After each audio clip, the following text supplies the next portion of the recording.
Bonjour mes élèves. Alors aujourd'hui on va parler d'une nouvelle leçon. C'est les applications de propagation rectiligne de la lumière. Mais avant ça, on va faire un petit rappel concernant la dernière séance. Alors, on a parlé de les milieux de propagation de la lumière. On a parlé de milieux transparents comme le verre, l'air, le vide, etc. C'est un milieu qui laisse passer la lumière. Milieu translucide comme papier, claque, verre dépolé, etc. C'est un milieu qui laisse passer la lumière, mais on ne peut pas voir nettement les objets à travers le verre. Un milieu opaque, c'est un milieu qui ne laisse pas la lumière passer et il ne peut pas voir les objets à travers le verre, comme le bois, les murs, les métaux, etc.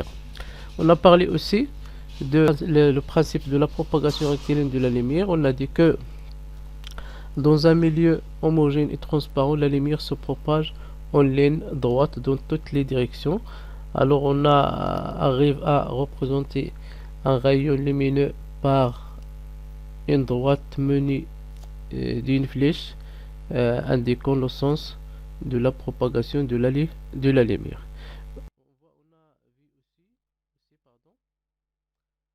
On a parlé aussi de les faisceaux lumineux. On a trois faisceaux. Voilà. Le faisceau divergent et le faisceau convergent. Voilà. Et dernièrement, le faisceau parallèle ou bien cylindrique. Voilà. On a parlé aussi de la vitesse de la lumière. On a dit que la lumière se propage dans le vide et l'air avec une vitesse égale à 300 000 km par seconde, ou bien on peut dire 300 millions mètres par seconde.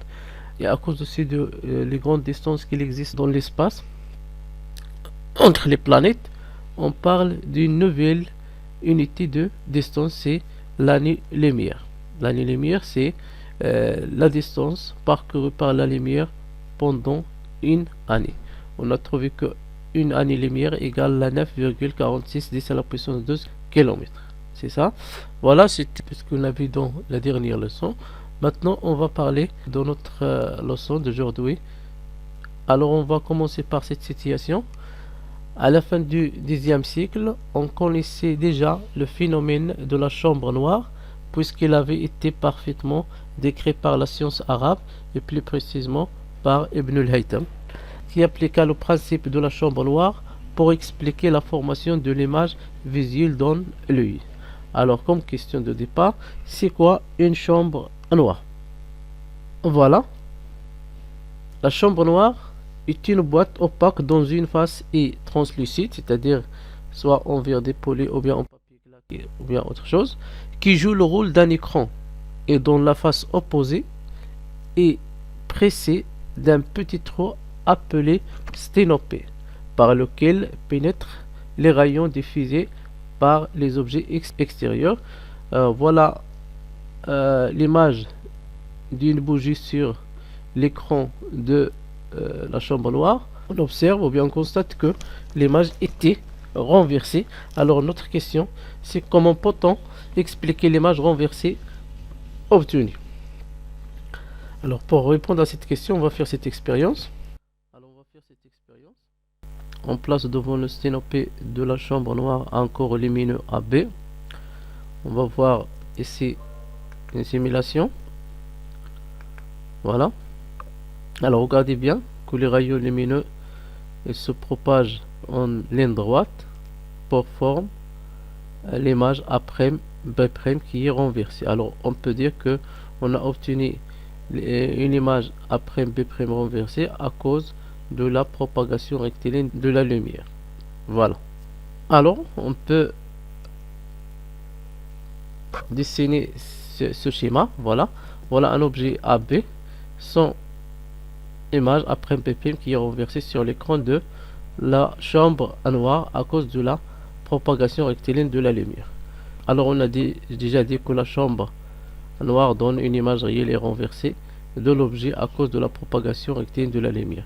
On dit une image réelle parce qu'il se forme sur l'écran de la chambre noire. Un autre schéma ici, regardez bien, quelle est la différence entre les deux? Regardez bien, on constate que l'image A'B' dans le deuxième schéma est plus grande que l'image A'B' de le premier schéma. À votre avis, pourquoi? Regardez bien, on constate ici, regardez, que la distance entre l'objet et la chambre noire, c'est-à-dire le sténopé, est plus petit que celle qui est entre l'objet ici et le sténopé de le premier dessin. Alors, ici on peut dire que la taille de l'image dépend de la distance entre l'objet et le sténopé, de telle façon que l'image augmente si cette distance diminue. Un autre dessin, regardez bien, un schéma. Regardez ici qu'on a une image A'B' plus grande que le deuxième et le premier. Est-ce qu'à cause de la distance entre la chambre et l'objet? Non, on a la même distance, mais à cause de la distance entre le sténopé et l'écran, c'est-à-dire la longueur de la chambre noire. Ici, la longueur de la chambre noire est plus grande, alors la taille de l'image est aussi plus grande. Alors on peut dire que la taille de l'image dépend de la distance entre le sténopé et l'écran de la chambre noire. L'image augmente si cette distance augmente. On peut parler aussi de le diamètre de sténopé. Ici, si l'image devient plus nette, si ce diamètre est plus petit, c'est-à-dire si le diamètre, c'est-à-dire si le sténopé est plus petit, l'image elle devient plus nette. Mais si elle est grande, on va voir une grande image mais n'est pas claire. Voilà. Alors aujourd'hui, on va parler de l'application de propagation rectiligne de la lumière. On a parlé de la chambre noire, on a donné la définition. Et voilà un dessin significatif à la chambre noire. Et on a dit aussi que la chambre noire donne une image réelle et renversée de l'objet à cause de la propagation rectiligne de la lumière. Et on a dit aussi que la taille de l'image dépend de trois facteurs: la distance entre l'objet et le sténopé, la distance entre le sténopé et l'écran, et le diamètre de sténopé. Voilà.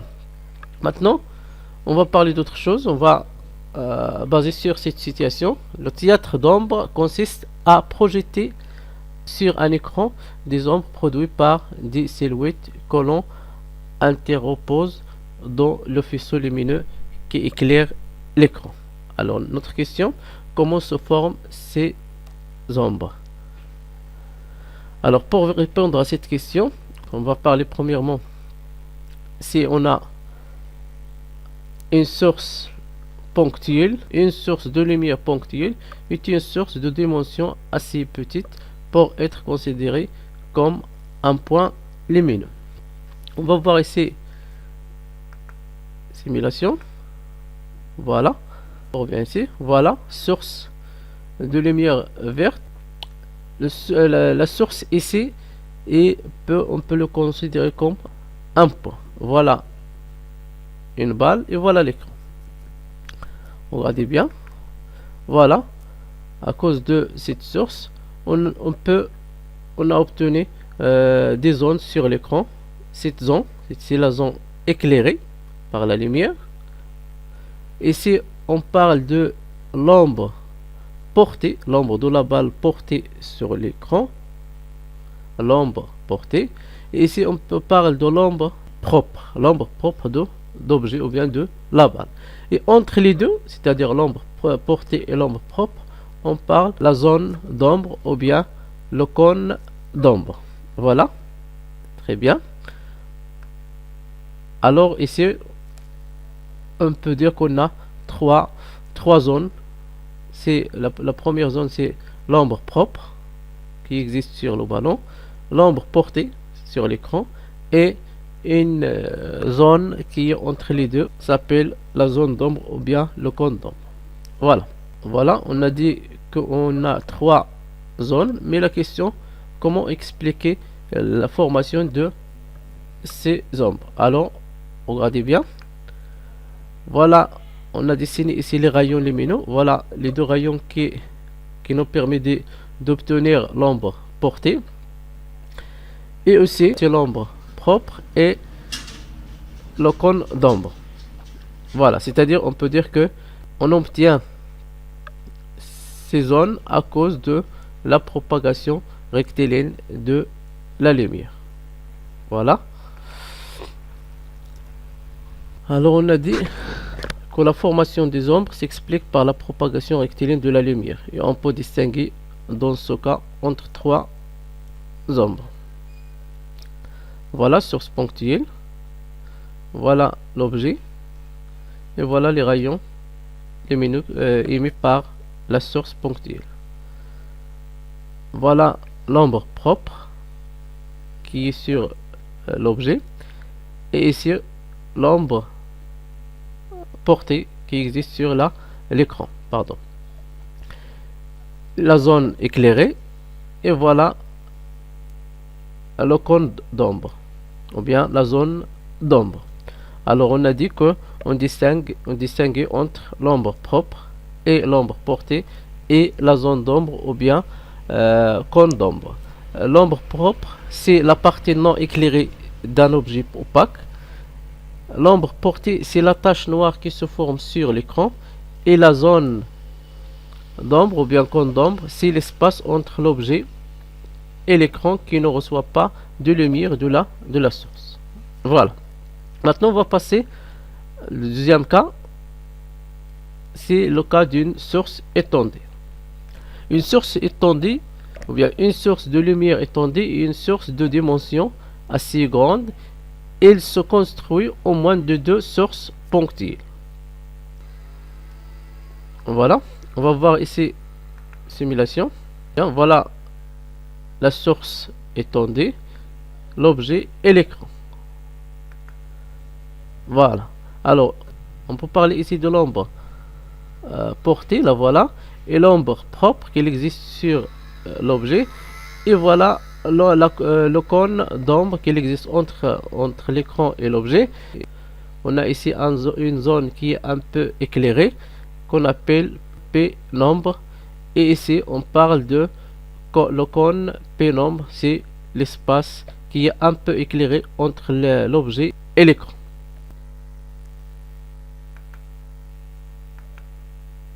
Voir cette simulation. Voilà.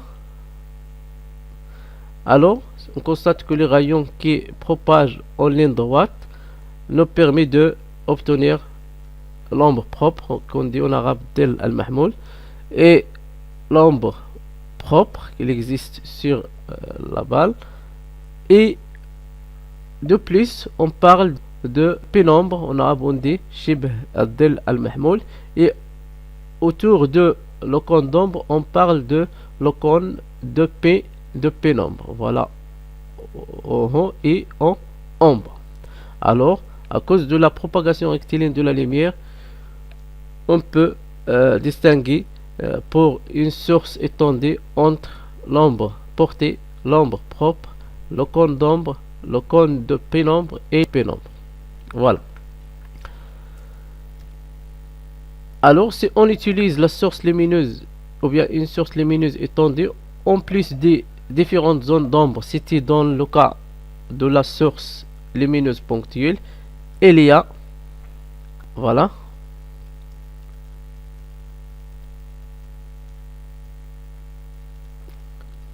il y a pénombre et cône de pénombre.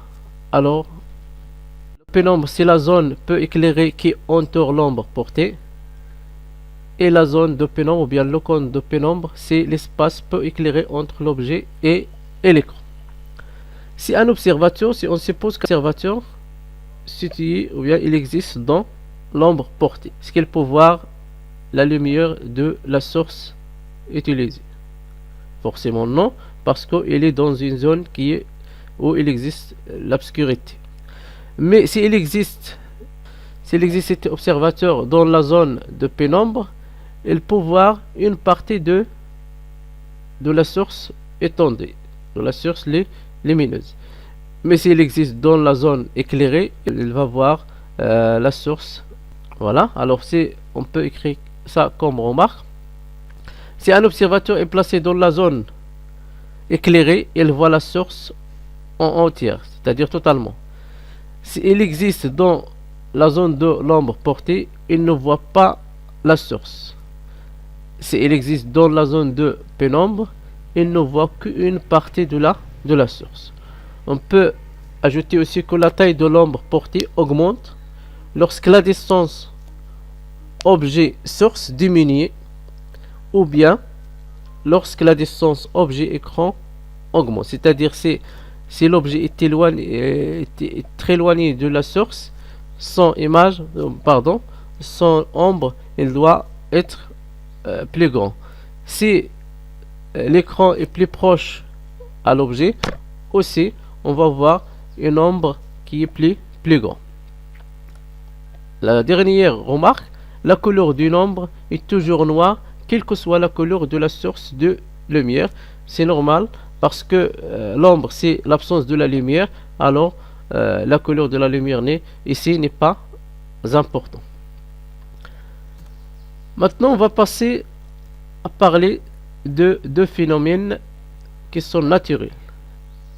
Les éclipses. L'éclipse du soleil et l'éclipse de la lune. Alors, qu'est-ce qu'une éclipse? L'éclipse du soleil et l'éclipse de la lune sont deux phénomènes qui se produisent quelquefois dans le temps. Lors d'une éclipse du soleil, en pleine journée, le soleil disparaît, c'est-à-dire il fait nuit pendant quelques minutes. Lors d'une éclipse de lune, en pleine nuit, la lune disparaît pendant quelques minutes. On va voir une vidéo pour l'éclipse du soleil. Voilà. Ici on parle de l'éclipse du soleil. C'est la disparition du soleil en pleine journée. Pour la lune,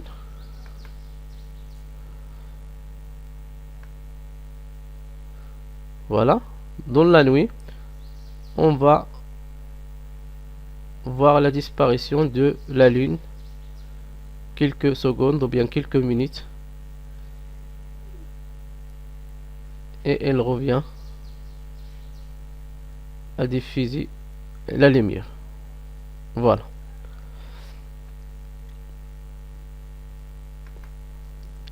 Alors, comment expliquer ces deux phénomènes? Alors, on va commencer par l'éclipse du soleil. Voilà. Quand on parle de l'éclipse du soleil, on trouve que le soleil et la lune et la terre sont alignés. Voilà, sont alignés. Et ici, on peut parler de l'éclipse totale et l'éclipse partielle. Par exemple, pour un observateur qu'il existe ici, c'est dans la zone d'ombre portée de la lune sur la terre ici comme l'écran. Pour cet observateur, il ne voit rien, c'est-à-dire il ne voit pas le soleil, c'est-à-dire ici on parle de l'éclipse totale. Mais pour un autre observateur qu'il existe ici dans le pénombre, il va voir une partie du soleil, c'est-à-dire on parle de l'éclipse partielle. Mais pour un autre observateur qu'il existe ici dans la zone éclairée, il va voir le soleil totalement. Alors on peut expliquer le phénomène de l'éclipse du soleil à cause de la propagation rectiligne de la lumière. Alors l'éclipse du soleil, l'éclipse solaire du soleil se produit quand le soleil et la lune et la terre sont alignés et la lune se trouve entre eux, c'est-à-dire entre la terre et le soleil. Voilà la terre, voilà la lune qu'il existe entre les deux, et tous les trois sont alignés. Et voilà, on ne parle pas de l'éclipse, soit dans la zone éclairée ou bien donne l'ombre propre de la Terre. L'éclipse partielle dans les zones ou bien dans les régions où il existe le pénombre, et l'éclipse totale dans la zone de l'ombre portée de la Lune sur la Terre. Alors, pour un observateur placé à l'ombre portée de la Lune sur la Terre, elle va observer une éclipse totale. Pour un observateur placé à la pénombre de la Lune sur la Terre, observe une éclipse partielle. Pour l'éclipse de la Lune, une éclipse de la Lune, on peut parler de l'éclipse de la Lune quand la Lune elle se trouve dans le cône d'ombre de la Terre. On peut parler aussi ici de l'éclipse de la Lune totale dans cette position et partielle, c'est-à-dire quand la Lune existe ou bien se trouve dans le pénombre terrestre. On va voir un vidéo ou bien une simulation. Regardez ici le Soleil, la Terre, la Lune. Voilà. Ici, la Lune, il existe dans le cône d'ombre. Alors, on parle de l'éclipse totale.